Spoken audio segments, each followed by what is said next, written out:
Hello and welcome. This is a mock IELTS speaking test with Zach, a software engineer from India. Please stay to the end where I give feedback and evaluate his speaking. And I'd love to hear how you would rate his performance. With Zach today, and we are going to have a mock speaking test, and the test is divided into three parts, and we are going to begin now. Okay, are you ready, Zach, then? Yeah, sure. Great. Are you currently a student, Zach, or working? I'm currently working as a software engineer in a big MNC here in India. Okay, So yeah, that's my great. profession.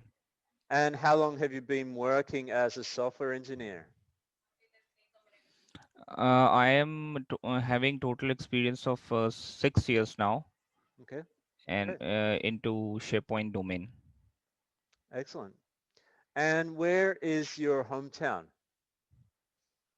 My hometown is in a city called Ghaziabad, which is very near to National Capital of India, New Delhi, and it's a metropolitan city, and there are various industries here. Okay. And is that where you're living now? Yes, it's the Great. same. And can you describe your hometown? So like I said, it's a kind of metropolitan cities full of industries, mainly IT industry, software industries, and we have, I mean, some historical monuments are also here from Mughal era. So it's a kind of tourist attraction because of that. And other than that, mostly bachelors or individuals face towards the city for getting employment because, as I said, there are lots of industries here. Okay, great. And can you describe the accommodation that you live in now?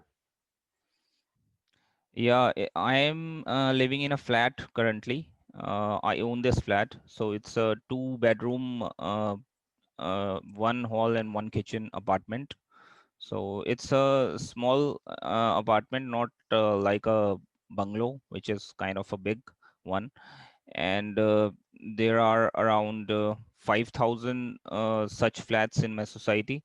So it's a kind of a big society, large society, and it's really nice outside as well. And other than that, it's a I mean it's very comfortable place, very peaceful place. Okay, good. And how do you get around your city? Well, it's a nice city, as I said, and uh, I used to, I mean, mostly from Monday to Friday, I work. Uh, I do a job, so 9 to 5 I'm working on, and on weekends I used to go out with my friends to just some restaurants or some nice places. Sometimes we go and for watching movies, and there are some places for tourist attraction here in the city. Sometimes we go there as well. Okay. And can you tell me about the last book you read? Last book, I recently read one, The Kite Runner. The name is Kite Runner. Oh, So it yes. was, yeah, it's a nice book actually. It's a novel actually, and it was a kind of a story of Afghan guy. So I was able to know about the history of Afghan and whatever, I mean, somewhat politics which is involved there, and somewhat I got to know about Afghan, and the story was nice actually. Okay, great. So that concludes part one. So for Sure. part two, I will now copy and paste your cue card question into the chat. Just a moment. Can you see that there? Yep. Okay, so you have 1 minute to prepare, and after you've prepared for 1 minute, you'll have to speak for 2 minutes. and you can take notes with a pen or paper during the 1 minute. And I'll let you know when your time's up for your preparation time, and then we can begin. Okay? So Yep, your sure. preparation time starts now.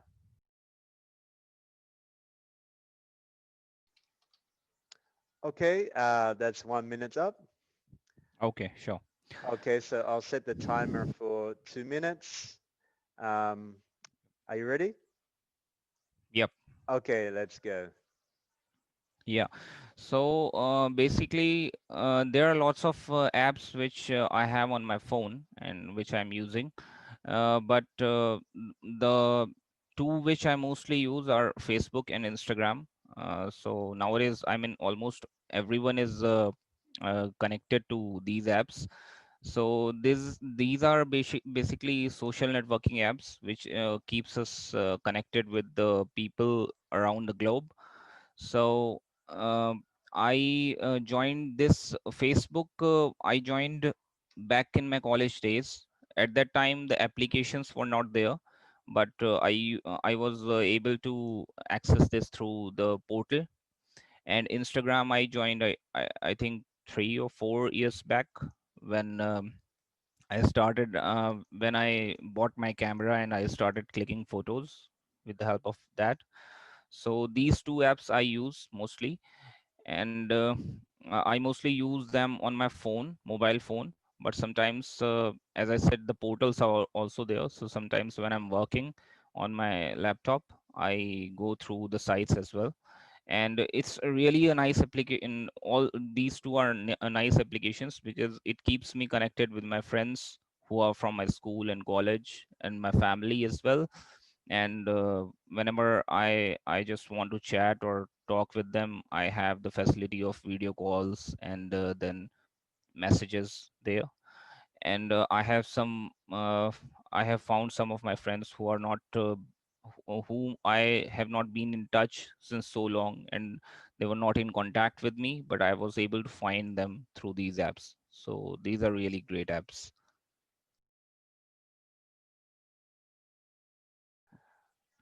Okay, so And that's yeah. that's 2 minutes just right on there. Okay, Okay. great.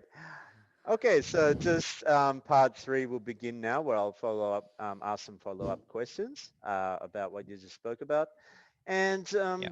in your opinion, do you think all apps should be free? Well, yeah, I tend to agree with that. Uh, because mostly, I mean, today most of the apps are free, like which are of our use, like banking apps and then social networking apps like Facebook, Twitter, then Instagram. All these are mostly free, and I think they should be free because they can earn through other channels as well. Like they can post ads on their apps, so that is one kind of earning mechanism for them. So yeah. Yeah, good. And do you think children should be restricted from using apps? Uh, I think they should not be restricted from using apps, but there should be proper filters which their parents or elder ones can put on the phone through which they can access the apps. I mean, for social networking apps like Facebook and Instagram, they have this policy of 18 plus only can use it. But I think it should be available for children as well because they can also gather some kind of knowledge what is happening around the globe, and they can also be in touch with their friends, Yeah, but with some filters. good. Do you think apps have affected real social interaction between people? Sorry, I didn't get the question. Um, do you think apps have affected how people interact socially? Yes, absolutely. It has really affected a lot because nowadays, especially in this lockdown, since when it started, so after that, I have seen many people are not meeting physically with each other, but they are uh, opting these mediums like having a Zoom call, or maybe Facebook call, Instagram call, WhatsApp calling. And and people are very busy nowadays. They don't have time to go and visit their friends, so they quite often uh, use these apps for maybe messaging or for connecting with their friends. And we have a group facility as well, like WhatsApp group or Facebook groups, Mm. so there we can have a kind of social gathering with our friends. Good. Do you think this is a positive or a negative change in how people interact? Well, it has its pros and cons both. So pros is basically we have the facility to be in touch with our friends, which we didn't have earlier, uh, back in the days when we didn't have these apps and mobile phones. But now, uh, but on the other hand, there is the negative side of it is that people are just sitting at their home. They are not meeting their friends quite often. They are not visiting them. They just keep on. I mean, they just keep in touch with them through these mediums. So, which Mhm. is not good actually. Yeah. And finally, do you think there are any dangers to using apps? Uh, well, I don't see any dangers. I mean, to a large extent, but maybe to a small extent, if I can see that. Like some apps, I have seen some apps which kids are using. uh, they are not good for them. I mean, the content they are showing, so that parents or elders can take care of. And other than that, if a person is using too much of mobile phones and apps, so he will I mean, he or she may face some kind of problem. So that's the drawback of it. Excellent. Well, that concludes part 3 of the mock speaking test and our mock speaking test today. So thank you so much, Zach, for participating, and I will be giving you feedback shortly. Thanks. Okay. Thank you.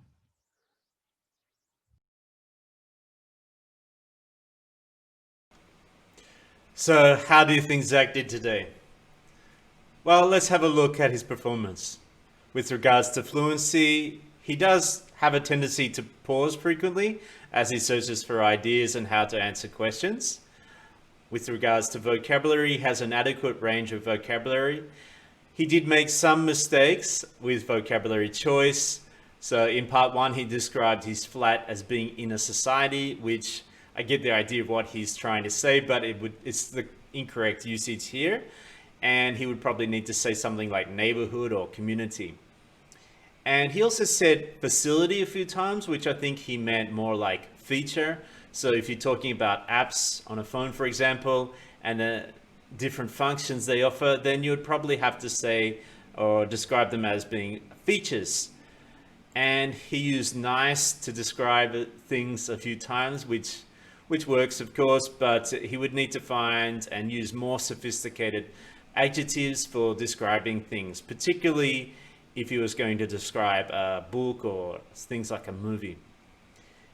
He speaks using mostly simple sentences, so if he would like to reach a higher band, then he would need to include a range of both simple and complex sentences.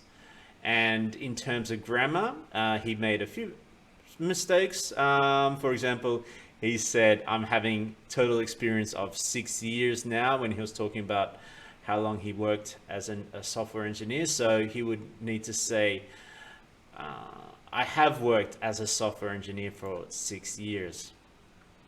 His pronunciation is good. He's fairly easy to understand. And I couldn't really detect any obvious pronunciation errors. So overall, I would score Zach a 7 for this test today. He definitely has the potential to move to 8 by using a wider range of vocabulary, sentence structures, and idiomatic.